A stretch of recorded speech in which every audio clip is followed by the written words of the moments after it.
साहित्य ज्ञान क्लासेस में हार्दिक स्वागत है आपका। आज के सत्र में हम अध्ययन कर रहे हैं भारतीय काव्यशास्त्र संस्कृत आचार्य आनंदवर्धन। आनंदवर्धन का जन्म से संबंधित तथ्य, उनके प्रमुख ग्रंथ, प्रमुख काव्य पंक्तियाँ, प्रमुख सिद्धांत कौन सा दिया है आनंदवर्धन ने। तो चलिए शुरू करते हैं। आनंदवर्धन से संबंधित जीवन परिचय का हम अध्ययन करेंगे, रचनाओं का, प्रमुख पंक्तियां एवं प्रमुख सिद्धांत। आनंदवर्धन का जो नाम है वो आनंदवर्धन ही है। इनका समय 9वीं शताब्दी है। जन्म स्थान कश्मीर। ग्रंथ ध्वन्यालोक। भारतीय काव्यशास्त्र के इतिहास में आनंदवर्धन का ध्वन्यालोक एक युगांतकारी ग्रंथ है। इस ग्रंथ में उन्होंने ध्वनि सिद्धांत की उद्भावना और प्रतिष्ठा करके काव्यशास्त्र के क्षेत्र में मध्यनीतम, अजर और अमर स्थान प्राप्त किया है। यानी जो ध्वन्यालोक रचना है इनकी, आनंदवर्धन की, इन्होंने इसमें ध्वनि सिद्धांत की उद्भावना और प्रतिष्ठा की है और यही ग्रंथ इनकी महान उपलब्धि का प्रणेता है। कारण है इसका यहीं से इन्हें उपलब्धि प्राप्त हुई है इस ग्रंथ को लिखने से। आनंदवर्धन के उत्तरवर्ती काव्यशास्त्रियों में अभिनवगुप्त, मम्मट, विश्वनाथ, जगन्नाथ आदि आचार्यों ने आनंदवर्धन की साहित्यिक मान्यताओं को स्वीकार करके अधिकांश रूप में अपने मत का पोषण किया। काव्यशास्त्र के क्षेत्र में आनंदवर्धन को वही स्थान प्राप्त है जो दर्शन के क्षेत्र में आचार्य शंकराचार्य को एवं व्याकरण के क्षेत्र में पाणिनि को मिली है। ध्वन्यालोक की प्राचीनतम टीकाओं में सबसे प्रसिद्ध अभिनवगुप्त की लोचन टीका है। अभिनवगुप्त ने इस टीका को ध्वन्यालोक के रहस्य का उन्मीलन करने वाला बताया है। लोचन टीका किसकी है? आचार्य अभिनवगुप्त की है।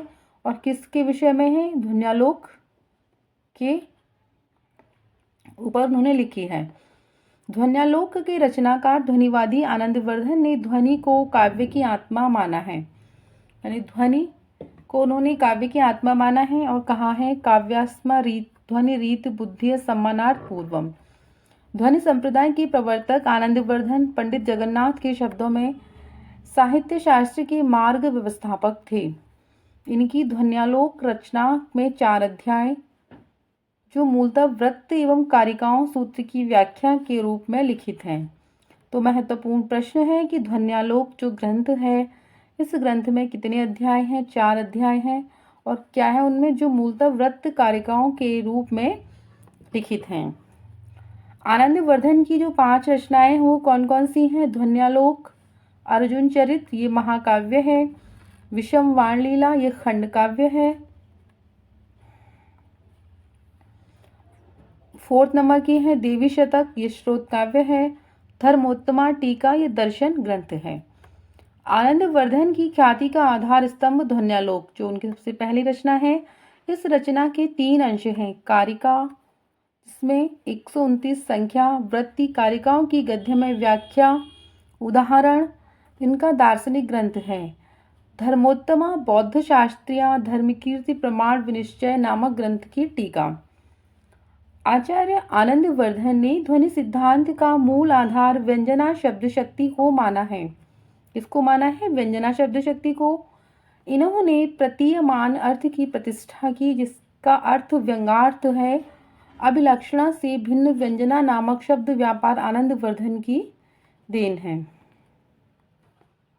इन्होंने ध्वनि के 3 भेद किए हैं, वस्तु ध्वनि, अलंकार ध्वनि एवं रस ध्वनि, जो सर्वश्रेष्ठ है।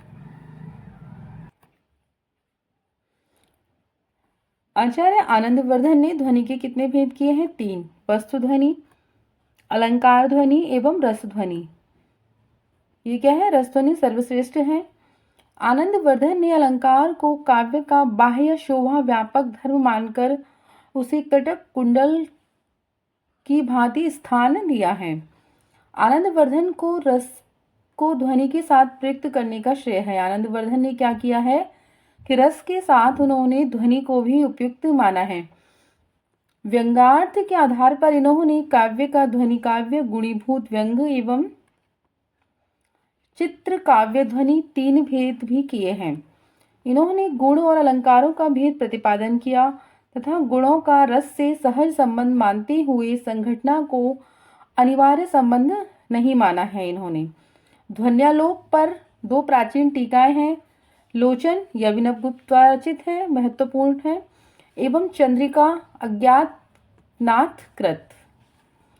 तो टीकाओं से भी प्रश्न आते हैं कि ध्वन्यालोक जो आनंदवर्धन की रचना है, इस पर कौन कौन सी टीकाएं लिखी गई।